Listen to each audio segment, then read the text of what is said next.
Hello guys, আমি Dipan. Welcome back to my channel Deep exclusive. So এখন আমি এই ভিডিওর মধ্যে বেশ কয়েকটা লেটেস্ট আপডেট নিয়ে কথা বলবো। সো প্রথম আপডেটটা কিন্তু অবশ্যই কালকিকে নিয়ে এবং কালকি ওটিটি রিলিজকে নিয়ে।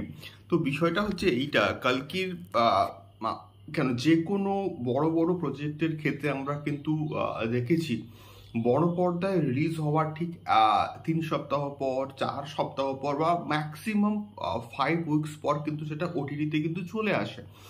এবং রিসেন্টলি যা আপডেট আমাদের কাছে আছে বা এসছে সেই অনুযায়ী কিন্তু নেটফ্লিক্সে কালকির হিন্দি ভার্সনটা এবং হচ্ছে প্রাইম ভিডিওতে কিন্তু কালকির সাউথের যে অন্যান্য ভার্সন সেটা কিন্তু আসার কথা ছিল। বাট লেটেস্ট আপডেট অনুযায়ী কিন্তু মেকার্সরা প্ল্যান করেছে যে এটার ওটিটি রিলিজ হবে প্রায় 10 উইকস পর, অর্থাৎ 10 সপ্তাহ পর কিন্তু কালকের ওটিটি রিলিজ হবে এবং সেই অনুযায়ী কিন্তু ওটিটি ডিল করা হয়েছে, এমনটাই কিন্তু আপডেট উঠে আসছে। এবং এটা মনে হয় যে খুব ভালো একটা সিদ্ধান্ত হয়েছে। তার কারণটা হচ্ছে কালকি এমন একটা প্রজেক্ট, যে প্রজেক্টটা থিয়েটারে এক্সপিরিয়েন্স করার মতন কিন্তু একটা প্রজেক্ট, এবং বহু মানুষ এখনো কিন্তু কালকি দেখেনি, দেখছে। এবং আমি চাইবো যে এটা বহুদিন ধরে হচ্ছে থিয়েটারে চলুক এবং তারপরে এটা নেটফ্লিক্সে আসুক বা প্রাইম ভিডিওতে আসুক, যেখানে খুশি আসুক, তখন নয় আরও একবার আমরা দেখবো। বাট এটা সিনেমা হলে এক্সপিরিয়েন্স করার মতন কিন্তু ছবি হয়েছে। সেকেন্ড আমি কথা বলবো অবশ্যই আবার একবার প্রভাসকে নিয়ে এসো। প্রভাস এবার কিন্তু হচ্ছে ফজি। তো এটার ইনিশিয়াল টাইটেল হচ্ছে ফজি এবং তার যে লাইন আপ কিন্তু মোটামুটি বেশ ভালো এবং একটা হরর কমেডি কিন্তু করছে।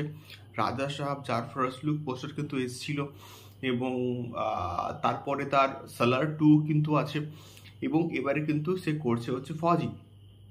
তো এই যে ফজিতে কিন্তু প্রভাস একজন হচ্ছে পুলিশ অফিসার বলি বা জওয়ানের বলি রোল কিন্তু প্লে করবে, এবং এটা প্রি ইন্ডিপেন্ডেন্সের যে টাইম লাইন তার উপর বেস করে কিন্তু এটাকে তৈরি করা হবে এবং দুটো পার্টে কিন্তু শ্যুট করা হবে, এমনটাই কিন্তু লেটেস্ট আপডেট উঠে আসছে।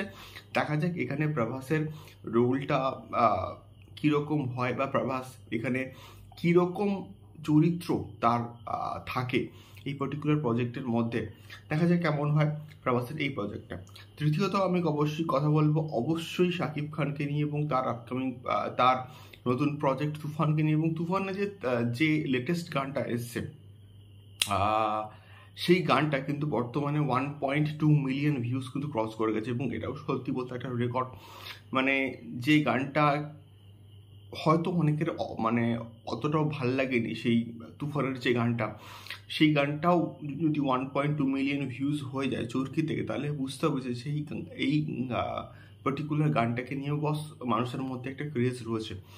তো এটাই ছিল মেনলি তিনটে বিষয় তোমাদের সঙ্গে শেয়ার করলাম। তোমাদের কি ফিডব্যাক অবশ্যই জানিয়ে কমেন্ট বক্সে কমেন্ট করে। দেখা হচ্ছে পরবর্তী ভিডিওতে। টাটা।